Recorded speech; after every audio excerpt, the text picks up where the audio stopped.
లో చేయూత వైఎస్ఆర్ చేయూత పథకానికి సంబంధించి అన్ని ఏర్పాట్లు పూర్తి. భారీగా చేయూత సభకు అన్ని ఏర్పాట్లు అయితే సిద్ధం చేశారు. 7న అనకాపల్లి నియోజకవర్గంలోని సీఎం జగన్ సభ ఏర్పాటు చేసి అమౌంట్ అయితే విడుదల చేయబోతున్నారు. మీరు ఇక్కడ చూసుకోవచ్చు. అనకాపల్లి నియోజకవర్గంలోని పిసినికాడ గ్రామంలో ఈ నెల 7న ముఖ్యమంత్రి వైఎస్ జగన్మోహన్ రెడ్డి నిర్వహించే చేయూత 4వ విడతకు సంబంధించి అన్ని ఏర్పాట్లు పూర్తయిపోయి మొత్తంగా చూసుకున్నట్లయితే స్థానిక రింగ్ రోడ్లోని మంత్రి క్యాంప్ కార్యాలయంలో దీనికి సంబంధించి అన్నీ కూడా ఏర్పాట్లు అయితే పూర్తి చేశారు. ఇప్పుడు 4వ విడతకు సంబంధించిన నిధులు అయితే విడుదల కాబోతున్నాయి అన్నమాట.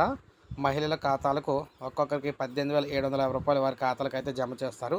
ఈ పథకానికి సంబంధించి చేయూత పథకానికి సంబంధించి దాదాపు 24 లక్షల మంది మహిళలు అయితే ఉన్నారన్నమాట అర్హతగాన. సో 7వ తారీఖున మహిళల ఖాతాలకు అయితే బటన్ నొక్కి నిధులు అయితే విడుదల చేయడం అయితే జరుగుతుంది. సో ఇది మనకు లేటెస్ట్ అఫీషియల్ అప్డేటు. ఇలాగే ప్రతి పథకానికి సంబంధించి సమగ్ర సమాచారం అందిస్తూ ఉంటాను. మన ఛానల్ సబ్స్క్రైబ్ చేసుకుని అలాగే వీడియోని ఒక లైక్ చేయండి.